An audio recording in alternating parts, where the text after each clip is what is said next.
بسم اللہ الرحمن الرحیم۔ نماز میں رکوع سے اٹھنے کے بعد جو تھوڑی دیر کھڑے رہتے ہیں اس کو قومہ کہتے ہیں۔ اس قومے میں حدیث شریف میں جو دعائیں پڑھنے کی ہیں ان میں سے نمبر 1 ربنا ولک الحمد، بخاری شریف میں یہ روایت ہے۔ اور ایک دعا اور بھی ہے، نمبر 2 ربنا ولک الحمد حمدا کثیرا طیبا مبارکا فی، یہ بخاری شریف اور حدیث کی دیگر کتابوں میں بھی موجود ہے۔ نمبر 3 اللہم لک الحمد ملء السماوات وملء الارض وملء ما شئت من شیء بعد۔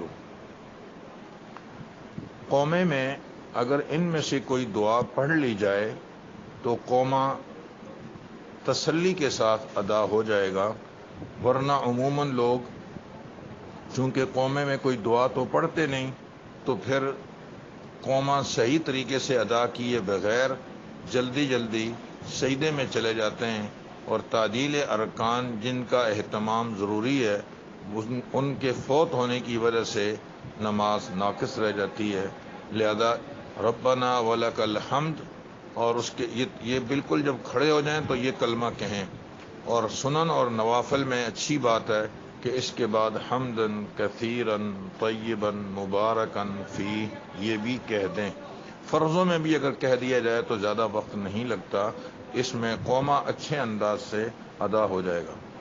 دوسرا مسئلہ یہ عرض کرنا ہے کہ دونوں سجدوں کے درمیان جو تھوڑی دیر بیٹھتے ہیں اس کو جلسہ کہا جاتا ہے۔ ان دونوں سجدوں کے درمیان بیٹھ کر یہ دعا پڑھنی چاہیے جلسے میں، اللہم اغفر لی وارحمنی وعافنی واہدنی وارزقنی واجبرنی وارفعنی۔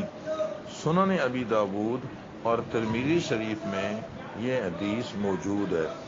اگر پوری دعا نہ پڑھی جا سکے تو کم از کم صرف اتنا ہی کہہ دیں اللہم اغفر لی، 3 دفعہ کہہ دیں یا 1 دفعہ تو کہہ ہی دیں تاکہ اچھے انداز سے جلسہ بھی ادا ہو جائے۔ قومے اور جلسے میں عموماً لوگ غلطی کرتے ہیں جس کی وجہ سے کبھی کبھی نماز ہوتی ہی نہیں، اس لیے اچھے انداز سے قومہ کرنا اور اچھے انداز سے جلسہ کرنا ضروری ہے۔ اتنی دیر کھڑے رہیں کہ کم از کم 1 دفعہ سبحان اللہ کہہ سکیں، اور اتنی دیر دونوں جلسوں میں بیٹھے رہیں کہ کم از کم 1 دفعہ سبحان اللہ کہہ سکیں، یہ ضروری ہے۔ اللہ تعالی ہمیں عمل کی توفیق عطا فرمائے۔ والسلام علیکم ورحمۃ اللہ۔